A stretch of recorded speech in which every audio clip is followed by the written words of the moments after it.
It should be like a picture frame on a shelf, and they're out of focus, and they hit the shelf, and it falls off. The fall of family in North America. It slow motion falls, it breaks, and then it's a close up of the broken glass on the fan.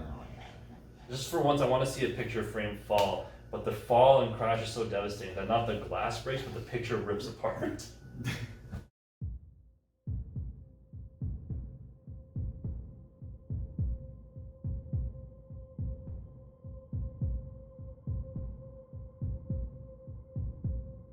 You were in Vancouver, I was in Toronto, and you were looking for scripts to direct.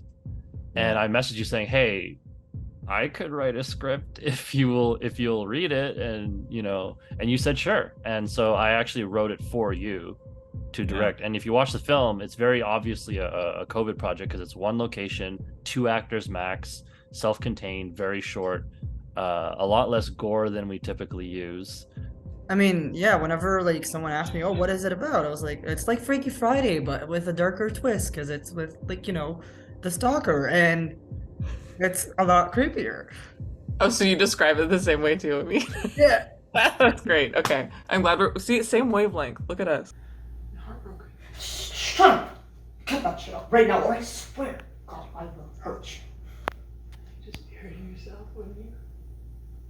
You have to do your character work for both characters, figure out who they are, and then figure out how they cross each other physically and otherwise. It really fueled my character knowing that this man is in my body and is violating my body for like 100%. Like, even though I'm not seeing it, I know it's happening. Like for me, the inspiration visually was I was watching a lot of Ozark at the time. It just had this like cold, natural look to it. Yeah.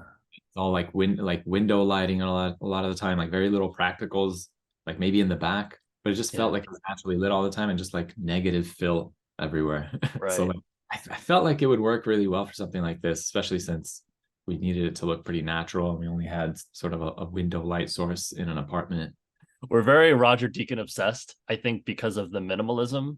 Do we want, how in Sicario, they want Benicio to be more menacing, so he's backlit mostly, and he's mostly in shadow, whereas Emily Blunt's character, she's pretty much taken most of that main light. So I'm going to ask you the question I hate hearing myself. What drew you to this role? Oh, I like the twistedness of it. Also, I kind of like that, she's gonna tackle me. Oh, yeah. Yeah, it's gonna be fun.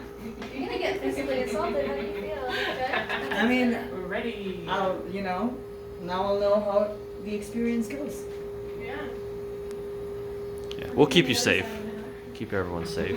Has anyone here seen Sicario? Because that's kind of Unrelated. not what we're doing.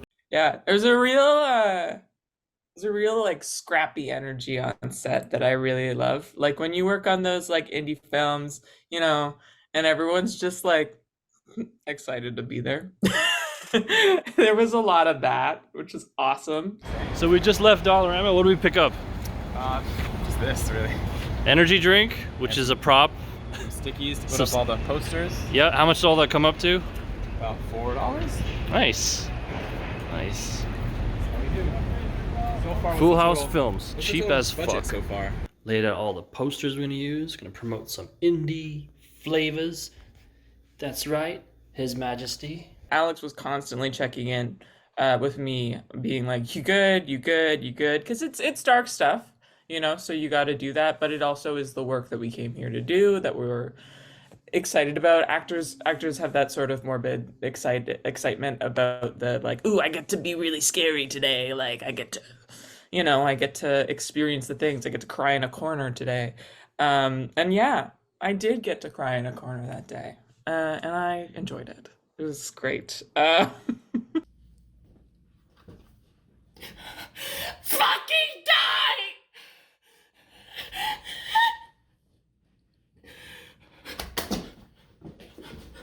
Lisa's body, but it's Rami, stands up to face when I'm facing Amit. It's better just to refer by actor names. When I'm facing Amit, I was like, oh, like I as an actor was a little bit taller than Amit, but I sort of take up like a different presence, like I take up a little bit more space.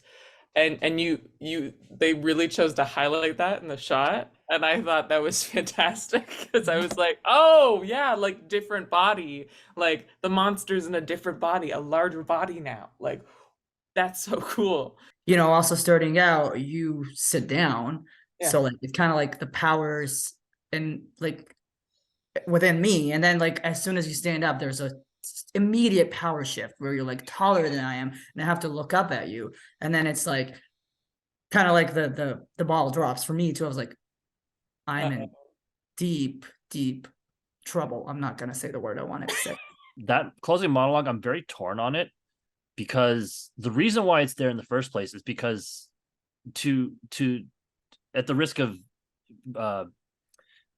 being too on the nose, that monologue, because like a lot of the script came from the anxieties of being in lockdown, and that closing monologue, and I've said this, I think I said this at the premiere, the closing monologue, if you were to transpose that into the context of COVID, it should still make sense, because never once does she mention body swap or anything like that. When you listen to that monologue, it really is like the writer speaking through the character, and like all the anxieties she's feeling is essentially the anxieties I was feeling, you know, being locked down. And like the idea of like not knowing what the future is, can things go back to normal, stuff like that. So that's why it's there in the first place. But I'm torn because it ends up being I'm not a fan of like voiceover narration that spells things out or is too talky, especially when you close a film. It is a rape scene to me, but it's a very weird, it's a weird format of that, right? Because it's like, oh, but it's just you doing that, which is even more, yeah, there's layers there. So sitting with that and being like, okay, well, what does this mean for the story? What does this mean for Lisa? What does this mean for Rami? And you know, at the end there, you don't really know. So there's room for what this could be, what this is.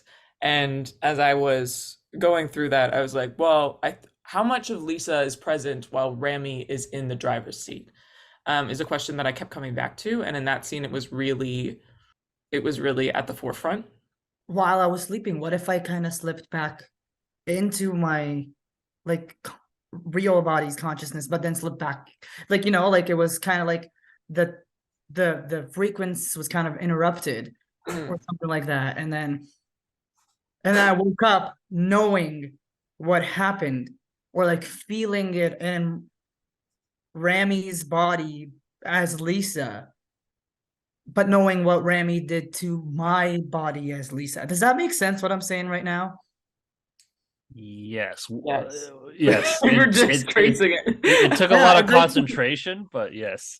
And yeah, that was that. It was something that was really scary for me, that was made not to be scary just by breaking it down and being like, hey, let's get some intimacy coordination work in here. You know, we're breaking down the breaths, what this means, what this means, what this means.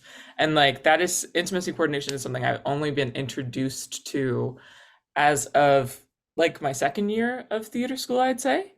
And it's so excellent to see that it is becoming a practice on sets all over the place. And I think, you know, doing this scene, I'm like, without this knowledge, how could I have done this before? Like, what would that have looked like? How, in what ways would I have advocated for myself? In what ways would Alex and Julio been talking to me about this? How would they been advocating for me? Like, what would that even have looked like? So I am a huge advocate and fan of intimacy coordination and intimacy directors and all that vocabulary, all that language. I love it. Because it's a short, you get to leave so many doors open for possibilities, not necessarily in terms of doing a follow-up, but in terms of like the audience's imagination, and how like you're just getting a glimpse into a character, into a story. And the whole point was it's supposed to feel inconclusive, because again, I wrote it based on my anxieties. You know, the body swap thing is just superficial. Even though that in itself has its layers, it's really about like not knowing what's going to happen next and not having a definite answer. That's the feeling you should have by the end of it. It's interesting how, and I don't know if you did this intentionally, but it's interesting how both characters, they're not just stuck in the body, right? They're also like stuck in their rooms, and they kind of, they don't want to go out, right? Like they're not themselves. they have no option of really going out and having any kind of life, at least from what we can understand as the and they're kind of stuck in those rooms along with us, right? Like it's just. And you go through with a history of body switching and it being like, oh ha ha ha ha, they have different genders, Yeah. And then like this rape scene was very clear, like, oh, this is a clear crossing of boundaries. In case you didn't already know, this is what happens. In my opinion, I don't think Remy's a villain. Like, Saskia's character is not a villain in my eyes. I know that they're doing something very, very wrong.